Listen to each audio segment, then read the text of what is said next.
Assalamualaikum warahmatullahi wabarakatuh. Saya Irma Lasari, calon guru penggerak Angkatan 9, Kabupaten Morowali Utara.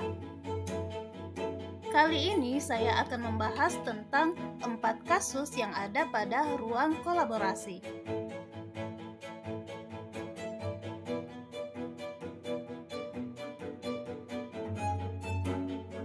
Langkah-langkah restitusi yang dilakukan oleh Ibu Santi yaitu yang pertama, validasi tindakan yang salah.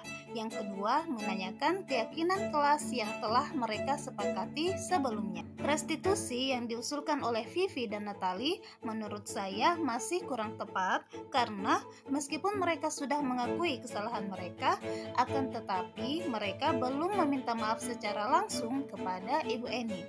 Langkah-langkah restitusi yang mereka usulkan, yang pertama akan meminta maaf kepada Ibu Eni. Yang kedua, mereka menginisiasi pertemuan dengan teman-teman sekelasnya untuk membahas tentang sikap saling menghormati dan penerapannya di kehidupan sehari-hari di sekolah. Kemudian yang ketiga yaitu mengirim email kepada Ibu Eni tentang gagasan mereka. Hal ini menurut saya masih kurang tepat karena seharusnya mereka bertemu langsung dengan Ibu Eni untuk membahas tentang gagasan mereka sekaligus meminta maaf. Di kasus ini, posisi Ibu Eni yaitu pembuat merasa bersalah karena Ibu Eni menegur mereka dengan ramah sambil berkata, "Ayolah, tugasnya dikerjakan, nanti Ibu ditegur oleh kepala sekolah." Nah, dari dialog Ibu Eni tersebut bisa diambil kesimpulan bahwa intonasinya diberi penekanan sambil berharap Vivi dan Natali merasa bersalah. Jika saya adalah kepala sekolah, yaitu Pak Hasan, maka saya akan mengapresiasi tindakan yang dilakukan oleh Ibu Santi karena mampu membimbing murid-murid untuk melakukan restitusi yang mengembangkan keyakinan sekolah atau kelas. Meskipun pada pelaksanaannya, Ibu Santi masih perlu melakukan langkah menstabilkan identitas. Dan sebaiknya Ibu Santi mempertemukan Vivi dan Natali kepada Ibu Eni untuk meminta maaf secara langsung.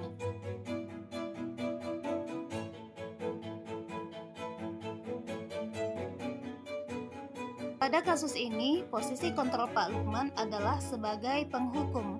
Hal ini bisa kita lihat karena Pak Lukman tidak melakukan segitiga restitusi, di mana dia seharusnya menanyakan kepada Sabrina apa alasan ia terlambat. Sebaliknya, Pak Lukman langsung menghukum Sabrina. Jika Pak Lukman mengambil posisi sebagai manajer, pertanyaan-pertanyaan yang bisa ia gunakan seperti, "Mengapa kamu datang terlambat? Kamu tahu kan peraturan tentang warna sepatu yang sudah kita sepakati di sekolah? Apakah kamu meyakininya? Apakah kamu bersedia memperbaikinya? Bagaimana kamu akan memperbaikinya?"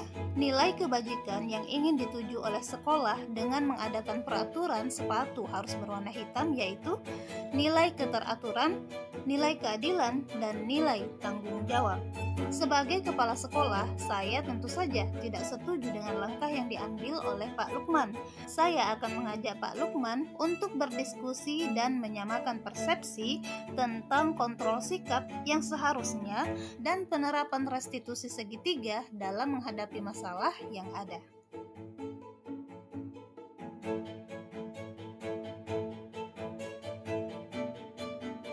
Di kasus ini, posisi kontrol yang diambil oleh Ibu Dani yaitu pembuat merasa bersalah.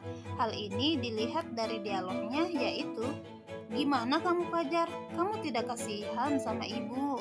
Jika melihat dari kasus ini, kebutuhan yang diperlukan oleh Fajar yaitu kasih sayang dan rasa diterima. Ia ingin dihargai dengan keberadaannya meskipun ia tidak memahami pembelajaran yang sedang berlangsung. Kebutuhan yang kedua yaitu kesenangan.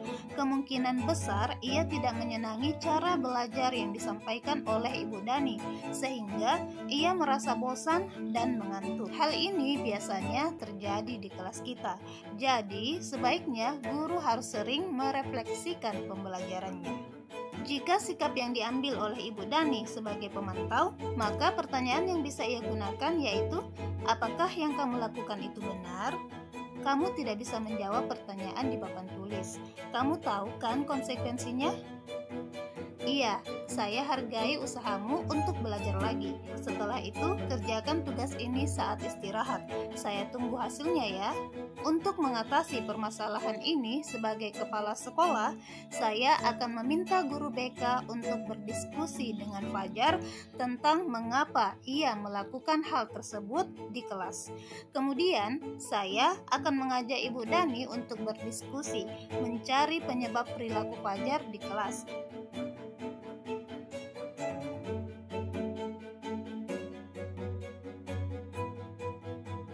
Di kasus ini, posisi kontrol yang diambil oleh Ibu Suti adalah sebagai seorang manajer. Hal ini bisa kita lihat dari dialognya yang mempraktikkan segitiga restitusi. Mulai dari menstabilkan identitas dari Dino, kemudian memvalidasi tindakan Dino yang salah dan menanyakan keyakinan sekolah yang telah disepakati. Penguatan yang dilakukan Ibu Suti untuk Dino yaitu Ibu Suti memahamkan kepada Dino bahwa membuat kesalahan adalah hal manusiawi dan mempertahankan diri adalah hal yang penting. Namun sebaiknya menggunakan cara lain yang lebih efektif.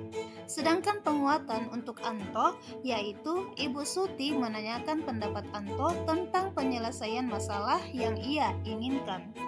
Nilai kebajikan yang dituju oleh sekolah yaitu kepedulian, saling menghargai, kedamaian dan kesatuan, serta tanggung jawab.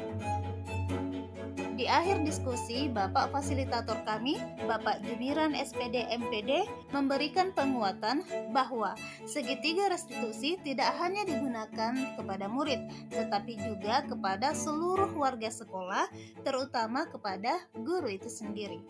Sedangkan hukuman bisa berubah menjadi sebuah konsekuensi apabila kasus tersebut terjadi berulang-ulang oleh orang yang sama, asalkan sudah disepakati sebelumnya.